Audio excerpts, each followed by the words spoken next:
என்னங்க இது? தமிழ்நாட்டுல கருத்து சுதந்திரம் அப்படின்றது ஒண்ணு கிடையாதா? முதலமைச்சருக்கு எதிராகவோ, இல்ல தாவேக்கா கட்சிக்கு எதிராகவோ, ஏதாவது சின்ன கருத்து போட்டா கூட அவங்கள கைது பண்ணுவீங்களா?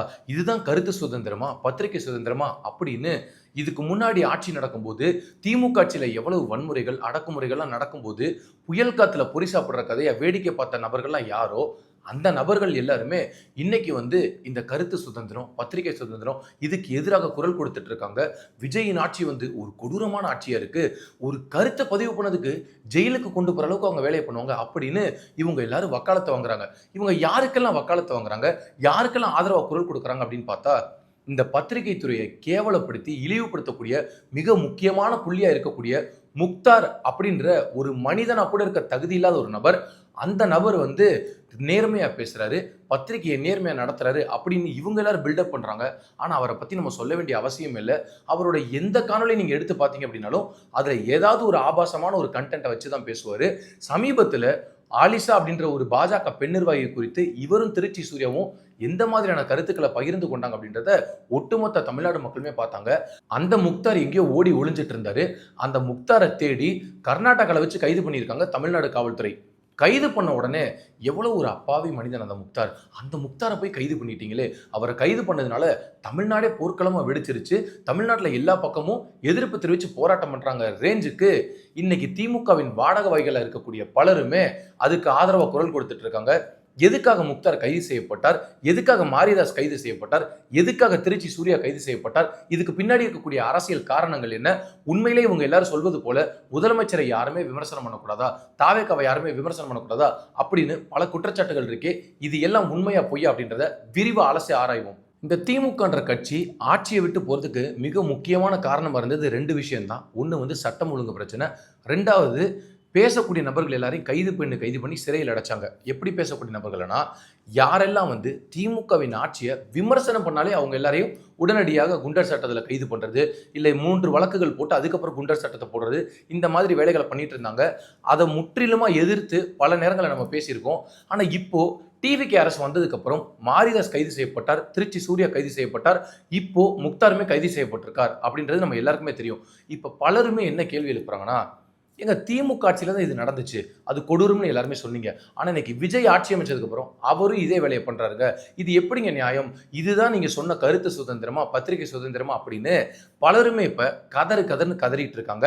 ஆனா இந்த கதறல் சத்தம், இந்த கதறல் கூட்டம் எல்லாமே திமுக ஆட்சியில கைது பண்ணும்போது அந்த நேரங்களில் சவுக்கு சங்கரோட கையை உடைச்ச போதெல்லாம் அமைதியா நின்று வேடிக்கை பார்த்துட்டு, ஆனா இன்னைக்கு it is a democratic country, ஜனநாயகத்துல இதெல்லாம் பேராபத்து அப்படின்னு குரல் கொடுக்கிறது ரொம்ப நகைச்சுவையாகவும் வேடிக்கையாகவுமே இருக்கு.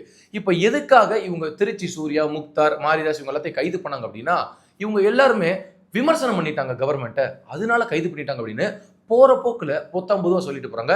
ஆனா உண்மை அது கிடையாது. மாரிதாஸ் என்ன கருத்து போட்டாரு, திருச்சி சூர்யாவும் முக்தாரும் என்ன பேசிட்டாங்க அப்படின்றத பார்த்தா, அது நம்ம குடும்பத்துல ஒரு பெண்ணுக்கு நடந்தா நம்ம ஏற்றுக்கொள்வோமா? நம்ம குடும்ப பெண்களை இதே போல இழிவா பேசினா ஏத்துக்குவோமா அப்படின்றத எல்லாருமே பொறுத்திருந்து பார்க்கணும், புரிஞ்சுக்கணும். இதுவரைக்கும் தனிப்பட்ட முறையில் அண்ணன் விஜய் அவர்கள் குறித்து எவ்வளவு விஷயங்கள் எழுதப்பட்டிருக்கு, பேசப்பட்டிருக்கு, எவ்வளவு விமர்சனங்கள், தாக்குதல் நடந்திருக்கு. அவரோட தனிப்பட்ட வாழ்க்கை, தனிப்பட்ட குடும்பம், அவர் முதலமைச்சராக பொறுப்பேற்பதற்கு முன்பாக அவரை எவ்வளவு கேலி கிண்டல் அவ்வளவு பண்ணியிருக்காங்க. அப்பெல்லாம் இங்க இருக்கக்கூடிய கூட்டம் யாருமே பத்திரிகை சுதந்திரம், தனி மனிதனை விமர்சனம் பண்றது இப்படியெல்லாம் இருக்கக்கூடாது அப்படின்லாம் பேசல. அப்ப என்ன அப்படின்னா, இவங்களுக்கு வரும்போது மட்டும் ரத்தம், அடுத்தவங்களுக்கு வரும்போது தக்காளி சட்னி அப்படின்னா அதை யாரும் ஏத்துக்குவா? இப்போ மாரிதாஸ் அவர்கள் கைது, அதுக்கப்புறம் 2 நாட்கள்ல அவர் விடுவிக்கப்படுறார், அது ஒரு பக்கம் இருக்கட்டும். ஆனா எதுக்காக கைது செய்யப்பட்டார்? அரசாங்கத்தை விமர்சனம் பண்ணாரு, கைது பண்ணிட்டாங்க அப்படின்னு எப்படி நீங்க போற போக்குல சொல்ல முடியும்?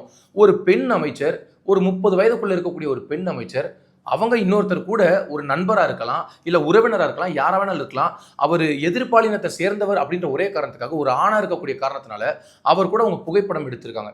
இதை எடுத்து இந்த நபர் யாரு, எதுக்காக இரவு பகலா இவர் கூட சுத்திட்டு இருக்காங்கன்றத தாவேக அரசு விளக்க வேண்டும் அப்படின்னு சொல்றாரு. மாரிதாஸ் அவர்கள் தனிப்பட்ட முறையில் வீடியோ போடுறாரு, பேசுறாரு. ஆனா அவரோட தனிப்பட்ட வாழ்க்கை குறித்தோ, இல்ல எங்க போறாரு, எங்க வர்றாரு, யார் கூட பேசுறாரு அப்படின்னு தைரியமா உங்களால வெளியில பேச முடியுமா? ஒரு பெண் அமைச்சர் இவ்வளவு தூரம் நீங்க கேலியும் கிண்டலும் பண்ணும்போது, ஒருவேளை அவங்க அதை தைரியமா எதிர்கொண்டுட்டாங்க, எதிர்கொள்ளக்கூடிய ஒரு நபராக இருந்தா, இல்ல தவறான ஒரு மிகப்பெரிய ஒரு மன அழுத்தத்துக்கு காரணமாகி அரசியலே வேண்டாம் சாமி அப்படின்னு போகணும்னு நீங்க நினைக்கிறீங்களா? பெண்கள் அரசியலுக்கு வருவது அரிதுனும் அரிது, ரொம்ப ரொம்ப கஷ்டம். ஏன்னா தாக்கு பிடிக்க முடியாதுங்க, இந்த ஆண்கள் கூட்டத்துக்குள்ள தாக்கு பிடிச்சிருவாங்க அப்படின்னு வரக்கூடிய பெண்கள் எல்லாத்தையும் நிறுத்தக்கூடிய வேலை தான் இந்த ஆண் கூட்டம் பண்ணுது. இப்ப மாரிதாஸ் அவர்கள் மிக பொறுப்பான ஒரு பத்திரிகையாளர் அப்படின்னு பேசக்கூடிய அளவுக்கு உங்களுக்கு என்ன தகுதி இருக்கு? நீங்க எப்ப வீடியோ பேசும்போதும் ஒரு கண்ணியத்தோட யாராவது பேசியிருக்கீங்களா? நமக்கு தான் திமுக மேல வந்து 1000 கருத்து வேறுபாடு இருக்கு, முரண்பாடு இருக்கு, அவங்களோட ஆட்சி பிடிக்கல. ஆனா அதுக்காக ஸ்டாலின் அவர்கள் உரிமையில பேசுறதோ இல்ல உதயநிதி அவர்கள் உரிமையில பேசுறதோ நம்ம என்னைக்காவது பண்ணியிருக்கோமா? இந்த மாதிரி பத்திரிகைன்ற பெயரை வச்சுக்கிட்டு யூடியூப்ல ஒரு கேமரால ஒரு 4க்கு 4 ரூம்குள்ள உட்காந்துட்டு நீங்க என்ன வேணாலும் பேசலாம், அதை வந்து கவர்மெண்ட் வேடிக்கை பார்க்கணும் அப்படின்னா அப்படி வேடிக்கை பார்க்க முடியாது. நீங்க இதுக்கு முன்னாடி ஆட்சியில் நடந்த கைதையும் இந்த கைதையும் ஒப்பிட்டு பார்ப்பதே தவறு. இவர் போய் அங்க போய் என்ன சொல்லியிருக்காரு? ஆமா நான் அப்படிதான் பேசுவேன், நான் பேசியது சரிதான் அப்படின்னு மாரிதாசால பேச முடிஞ்சுதா? ஏன் நீங்க அமைதியா போக வேண்டிய சூழல் ஏற்பட்டுச்சுன்னா நீங்க பேசியது முற்றிலும் தவறு. ஒரு சிட்டிங் மினிஸ்டரை பேசியிருக்காருங்க அவரு. அந்த சிட்டிங் மினிஸ்டர் பெண்ணா இருக்கிறதுனாலயே இன்னொருத்தரோட கம்பேர் பண்ணி ஒப்பிட்டு பேசுறது எவ்வளவு பெரிய ஒரு கொடுமையான ஒரு விஷயம். உங்களோட மனசுல அப்ப எவ்வளவு குப்பைகள் இருக்கும். நீங்க இதே போல மாரிதாஸ் அவர்களிடத்துல வெளிப்படையா கேட்கிறேன், உங்க உறவினர் யாராவது ஒரு பெண்ணா இருக்கும் பட்சத்துல இல்ல உங்க குடும்பத்துல யாராவது ஒரு பெண் உறுப்பினர் இந்த மாதிரி நீங்க பேசினா உங்களுக்கு கோபம் வருமா வராதா? உங்களுக்கு வராது அப்படின்னா இங்க யாரும் கோபப்பட போறது இல்லை. உங்களுக்கு வரும் அப்படின்னா உங்களுக்கு எப்படி வரும்போது ரத்தமோ அதே போலதான் அடுத்தவனுக்கு வரும்போது ரத்தம். இதை புரிஞ்சுக்கணும். இப்ப அடுத்தபடியாக ஒரு மிகப்பெரிய இளம் புரட்சியாளர், பத்திரிகையில மிகப்பெரிய ஒரு புரட்சி ஏற்படுத்திய ஒருத்தர், பிளேசர் போட்ட பைல்வான் ரங்கநாதன், அப்படிதான் நம்ம வர சொல்லணும். முக்தார் இவரோட எந்த வீடியோ நீங்க எடுத்து பார்த்தாலும் சரி, வீடியோக்குள்ள கண்டென்ட் இல்லாத டாபிக்கே கிடையாது. அரசியல் ஒருத்தன் கொண்டு வந்து கண்டென்ட்டை பேசுறான் அப்படின்னா எப்படிப்பட்ட ஒரு மனிதன், எப்படிப்பட்ட ஒரு மனநிலையில் இருப்பாட்ட நீங்க புரிஞ்சுக்கோங்க. இவங்க 2 பேர்ல என்ன நினைச்சுக்கிறாங்க அப்படின்னா, இப்ப வெற்றிமாறன் ஜிவி பிரகாஷ் சேர்ந்தா எவ்வளவு பெரிய காம்போ, மணிரத்னம் ஏஆர் ரகுமான் சேர்ந்தா எவ்வளவு பெரிய காம்போ, அந்த மாதிரிலாம் இருக்குல்ல. இவங்க 2 பேரும் என்ன நினைச்சுக்கிறதுனா, நம்ம 2 பேரும் சேர்ந்துட்டாலே பத்திரிகையில மிகப்பெரிய புரட்சி ஏற்பட்டுரும், நம்மளை போல இங்க விமர்சனம் பண்றதுக்கோ இல்ல பேசுறதுக்கோ ஆளே அப்படின்னு இதுங்க 2மா நினைச்சுக்கிட்டு எப்ப பார்த்தாலும் வாயை திறந்தா இந்த திருச்சி சூர்யா எதுக்கு சிரிக்கிறாருன்னு தெரியாது. நீங்க என்ன கேட்டாலும் சம்மந்தம் இல்லாம சிரிக்கிறது, கண்ணாடி எப்படி அட்ஜஸ்ட் பண்ணிக்கிறது, இதை தாண்டி ஆபாசம், இது 3 தவிர்த்து வேற எதுவுமே அந்த ஆள்கிட்ட கிடையாது. இன்னொரு பக்கம் முக்தாரு ஒரு பத்திரிகைக்காரன் எப்படியெல்லாம் இருக்கக்கூடாதோ அதுக்கெல்லாம் 100% அவர் ஒரு மிகப்பெரிய எடுத்துக்காட்டு. எப்ப பார்த்தாலும் இன்னொருத்தரோட பெட்ரூம்ல என்ன நடக்குது, யார் யார் கூட பேசுறா, யாருக்கு யார் கூட தொடர்பு இருக்கு, இதுதான் உங்க வேலையா? இதுக்கு முக்தாருக்கு வேற பேர் வச்சு கூப்பிடலாமே, பத்திரிகையாளர்னு கூப்பிட வேண்டிய அவசியம் இல்லையே. இந்த மாதிரி நபர்கள் எல்லாத்தையுமே தாவேக்கார என்ன பண்ணணும்னா, ஆஹா சூப்பரா பேசுறாங்கப்பா, ரொம்ப அருமையா பேசுறாங்க, முக்தார் நீங்க நல்லா பேசியிருக்கீங்க, உங்களுக்கு அடுத்த முறை கலைமாமணி விருது தரோம், மாரிதாஸ் நீங்களும் நல்லா வந்து கம்பேர் பண்ணி போடுறீங்க, மினிஸ்டர்ஸ் எல்லாம் சூப்பரா கிரிட்டிசைஸ் பண்றீங்க, உங்களுக்கு தேசிய விருது வாங்கி கொடுப்போம் அப்படின்னு பேசணும்னு நினைக்குது இன்னைக்கு இருக்கக்கூடிய இந்த போலியான கூட்டம். இவங்க திமுக ஆட்சி நடக்கும்போது வாயில பிளாஸ்டர் போட்டு ஒட்டிட்டு வேடிக்கை பார்த்துட்டு அடுத்தவங்களோட கைதை ரசிச்சு ருசிச்ச கூட்டம் தான் இன்னைக்கு பேசக்கூடிய கூட்டம். சவுக்கு சங்கர் மேல உங்களுக்கு 1000 விமர்சனங்கள் இருக்கட்டும், அவரோட கருத்துக்கள் முரண்பாடு இருக்கட்டும், அவரை பிடிக்காம கூட இருக்கட்டுங்க, ஆனா ஒரு காவல்துறை சேர்ந்து அவரோட கைகாலை உடைச்சிச்சு, அதை ரசிச்ச கூட்டம் தான் இன்னைக்கு வந்து கருத்து சுதந்திரம்னு பேசுறதுக்கு என்ன தகுதி இருக்கு உங்களுக்குலாம்? நீங்க பேச முடியுமா? டிவியில் அப்படியே போடுறது பாத்தீங்களா, இதுதான் கருத்து சுதந்திரமா? விஜயின் ஆட்சி வந்து அடக்குமுறை ஏவுறது. இன்னொரு பக்கம் என்ன, டிவி சேனல்ஸ் எல்லாம் முடக்கிட்டாங்களா? நீங்க இவ்வளவுதான் விஜயை குறைச்சு மதிப்பிடுறீங்களா? இப்படி குறைச்சு மதிப்பிட்டு அண்டர் எஸ்டிமேட் பண்ணி தான் நீங்க அவர் ஆட்சியில் போய் உட்கார வச்சிருக்கீங்க. விஜய் வந்து இந்த சேனல்ஸ் எல்லாம் பார்த்து அப்படின்னு சேனல் எல்லாத்தையும் முடக்குறாராம், கடைசி நம்பருக்கு மாத்துறாராம். நம்ம மீண்டும் தெளிவா மக்களுக்கு புரிய வைக்கக்கூடிய வகையில சொல்றோம். இந்த கரண்ட் கட் நடக்கிறது, நிறைய இடையூறுகள் மக்களுக்கு நடக்கிறது, இந்த சேனல்ஸ் எல்லாம் பிளாக் பண்றது, இது எல்லாமே இந்த ஊடகத்துறையிலையுமே இந்த மின்துறையிலுமே திமுகவின் கைக்கூலிகளா இருக்கக்கூடிய ஒற்றர்கள் பண்ணக்கூடிய வேலை அது. இது இன்னும் கொஞ்ச நாள் யார் யார் பண்றான்றதை பிடிபட்டுருவாங்க. அதனால இப்படி எல்லாம் பண்ணி நான் ஏத்துக்கிறேன், மின் துண்டிக்கப்படும் போது இந்த மாதிரி சேனல்கள் பிளாக் செய்யப்படும் போது மக்கள் எல்லாருக்கும் புரிதல் இல்லாம நேரடியாக என்ன நினைப்பாங்க, என்னங்க விஜய் ஆட்சியில் அப்படி நடக்குதுன்னு தான் நினைப்பாங்க. ஆனா மீண்டும் பதிவு செய்கிறோம், இதை பண்ணக்கூடிய அத்தனை தில்லுமுள்ளு தில்லாலங்கடி வேலையுமே இந்த திமுக அரசு பண்ணுது, இந்த முன்னாள் அரசு.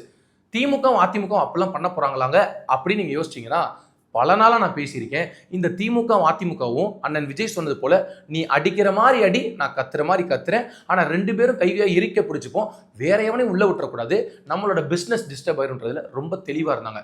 அதனாலதான் அண்ணன் விஜய் அவர்களை முதலமைச்சர் ஆக்கவே விடக்கூடாதுன்னு 2 பேரும் அண்ணன் தம்பியா பாசமா கட்டி பிடிச்சிக்கிட்டாங்க. அதே போலதான் இப்ப இந்த ஆட்சியை கவிழ்த்தே தீரணும்னு ஐயா எடப்பாடி பழனிசாமி கங்கணம் கட்டிட்டு சுத்திட்டு இருக்காரு. ஆனா அவரோட கட்சி 6க்கு 4 தோண்டி உள்ளுக்குள்ள போய் எல்லாரும் படுத்துட்டு இருக்காங்க. அது ஒரு பக்கம் இருக்க, இந்த பக்கம் திமுக பல வேலைகளை பண்ணிட்டு இருக்கு. திமுகவின் வாடகை வகைகள் தான் இப்ப அதிகப்படியா கூவுறாங்க. எப்படி கூவுறாங்க, இந்த ஆட்சி ஒரு மோசமான ஆட்சி, இது போல தமிழ்நாடு ஒரு ஆட்சியவே பார்த்ததில்லை அப்படின்னு 2006 to 2011 ஆட்சிகளை பார்த்த இந்த கோஷ்டிகள் சொல்லுது. இதை எப்படி ஏத்துக்க முடியும்? நான் என்ன கேட்கிறேன், வெளிப்படையா உட்காந்து பேசுவோம். நான் தனிப்பட்ட விவாதத்துக்கு தயாரா இருக்கேன்.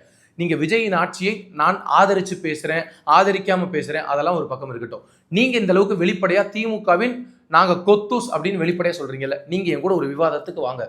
நான் என்ன கேட்கிறேன், மாரிதாஸ் பேசினது சரி, முக்தார் பேசினது சரி, திருச்சி சூர்யா பேசினது சரி அப்படின்னு வக்காலத்து வாங்கக்கூடிய நபர்கள்ட்ட நான் கேட்கிறேன், ஒரே கேள்விதான்.